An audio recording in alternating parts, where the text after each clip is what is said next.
Saudi வான் எல்லைக்குள் நுழைந்த பிரதமர் மோடியின் விமானத்தை ராணுவ மரியாதையுடன் வரவேற்ற சவுதி அரசு.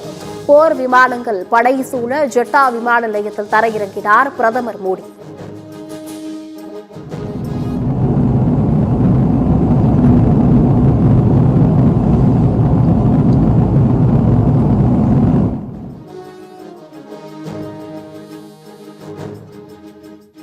போப் பிரான்சிஸின் இறுதி சடங்கில் அமைச்சர் சாமு நாசர் மற்றும் எம்எல்ஏ எனிகோ இருதயராஜ் பங்கேற்பு. தமிழக அரசின் சார்பில் இருவர் பங்கேற்க உள்ளதாக தமிழ்நாடு அரசு அறிவிப்பு. நீலகிரி மாவட்டம் உதகையில் வரும் 25, 26ஆம் தேதிகளில் துணைவேந்தர்கள் மாநாடு. குடியரசு துணைத் தலைவர் ஜக்தீப் தன்கர் பங்கேற்பார் என ஆளுநர் மாளிகை அதிகாரப்பூர்வ அறிவிப்பு. ஏப்ரல் 25ஆம் தேதி அதிமுக மாவட்ட செயலாளர்கள் கூட்டம் சென்னையில் உள்ள தலைமை அலுவலகத்தில் நடைபெறும் என கட்சி தலைமை அறிவிப்பு. டாஸ்மாக் நிறுவன முறைகேடு வழக்கு தொடர்பாக பேச முயற்சித்த போது எதிர்க்கட்சித் தலைவர் இபிஎஸ்க்கு அனுமதி மறுப்பு. இபிஎஸ்ஸின் மைக் ஆஃப் செய்யப்பட்டதால் அதிமுக உறுப்பினர்கள் வெளிநடப்பு.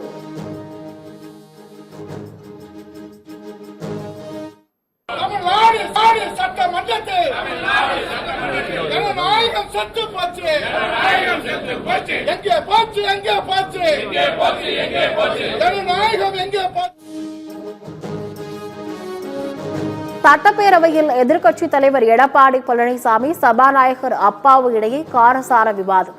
பயமா என அதிமுகவினர் எழுப்பிய கேள்விக்கு இங்கு யாரும் பயந்தவர்கள் இல்லை என சபாநாயகர் அப்பாவு பதில்.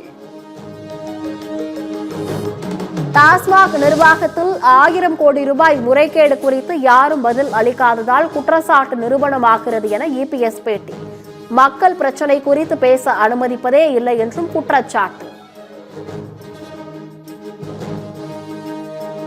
பழைய ஓய்வூதிய திட்டத்தை அமல்படுத்துவது குறித்து முதலமைச்சரிடம் ஒப்புதல் பெற்று உரிய நேரத்தில் அறிவிக்கப்படும். பேரவையில் உறுப்பினர் எழுப்பிய கேள்விக்கு அமைச்சர் தங்கம் தென்னரசு பதில்.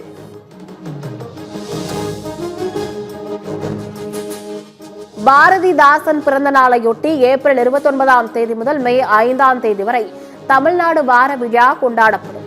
சட்டப்பேரவையில் 110 விதியின் கீழ் முதலமைச்சர் அறிவிப்பு.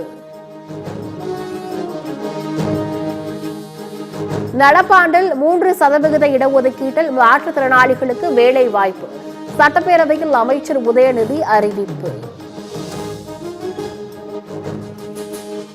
2024-25ஆம் ஆண்டில் டாஸ்மாக் நிர்வாக வருமானம் 48,344 கோடி ரூபாயாக உயர்வு. கடந்த ஆண்டை விட இந்த ஆண்டு சுமார் 2,400 கோடி ரூபாய் அதிகரிப்பு என பேரவையில் அறிவிப்பு. சென்னை ராயபுரத்தில் மின்சார ரயில் தடம் புரண்டு விபத்து. லோகோ பைலட்டின் சாமர்த்தியத்தால் பெரும் விபத்து தவிர்ப்பு. சென்னை முதல் செங்கல்பட்டு வரை இயக்கப்படும் ஏசி ரயிலின் கட்டணத்தை குறைக்கும் திட்டம் இல்லை.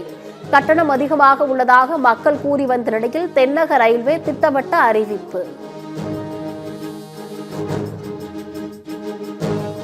திருப்பூர் அருகே அரசு மருத்துவமனையில் மின்சாரம் துண்டிக்கப்பட்டதால் செல்போன் லைட்டில் மருத்துவம் பார்த்த அவலம். ஜெனரேட்டர் இருந்தும் போதிய பராமரிப்பு இல்லாததால் நோயாளிகள் கடும் அவதி.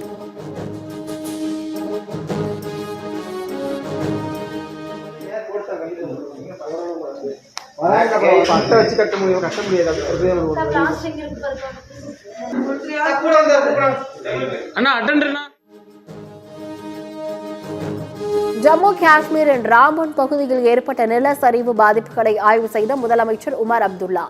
முதலமைச்சரின் காரை மறித்து பாதிக்கப்பட்ட மக்கள் போராட்டம் நடத்தியதால் பரபரப்பு.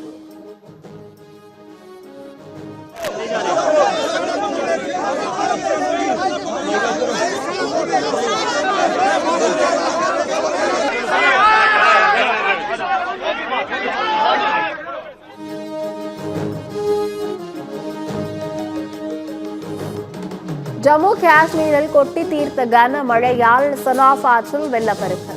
நீர்மட்டம் அபாய கட்டத்தை எட்டியதால் சலால் அணையில் தண்ணீர் வெளியேற்றம்.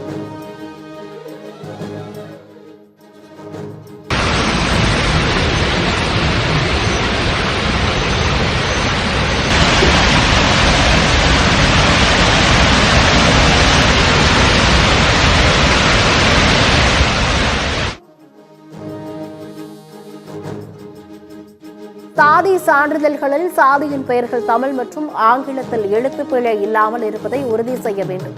தமிழக அரசுக்கு சென்னை உயர்நீதிமன்றம் உத்தரவு. கள்ளக்குறிச்சி விசச்சாராய வழக்கில் முக்கிய குற்றவாளியான கண்ணுக்குட்டி தாமோதரனுக்கு நிபந்தனை ஜாமீன் தர சிபிஐ மறுப்பு தெரிவித்த நிலையில் சென்னை உயர்நீதிமன்றம் உத்தரவு.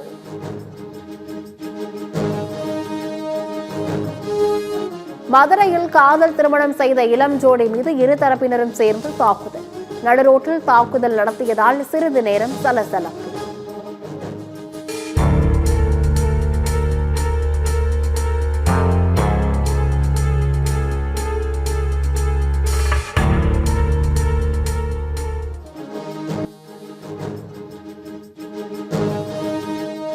திண்டுக்கல் பூ சந்தையில் வரத்து அதிகரிப்பு மற்றும் முகூர்த்த தினம் இல்லாததால் பூக்களின் விலை கடும் வீழ்ச்சி.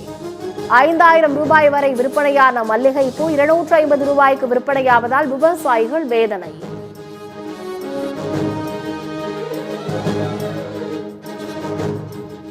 பெரம்பலூர் மாவட்டத்தில் சுமார் 10 நிமிடங்கள் வானில் வட்டமடித்த 2 விமானங்கள் தாழ்வாக பறந்ததால் மக்கள் அச்சம்.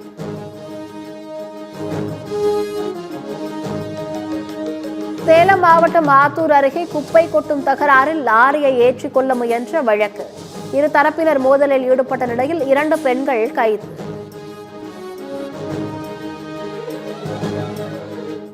கோவையில் பொது கழிப்பறைக்கு முக்கிய தலைவர்கள் பெயர் வைத்த விவகாரம். சர்ச்சை மற்றும் கண்டனம் எழுந்த நிலையில் தலைவர்களின் பெயர்கள் கருப்பு சாயம் பூசி மறைப்பு.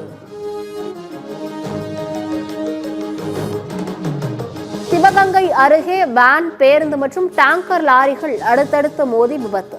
கோர விபத்தில் 20க்கும் மேற்பட்டோருக்கு காயம். பீகார் மாநிலம் பாட்னாவில் முதன்முறையாக நடந்த விமான சாகச கண்காட்சி. சூரியகிரண் அணியின் சார்பில் பாராசூட்டில் இருந்து குதித்த வீரர்கள் சாகசம்.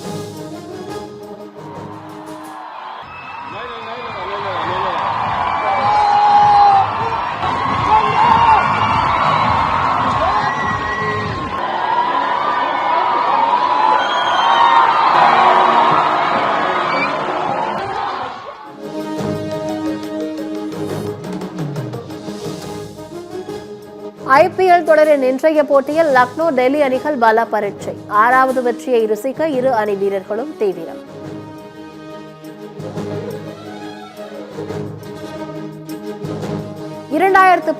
ஆண்டு நடந்த மேஜிக் மீண்டும் நடக்கலாம். CSK வீரர்கள் மீது நம்பிக்கை உள்ளதாக சென்னை அணியின் CEO காசி விஸ்வநாதன் நம்பிக்கை.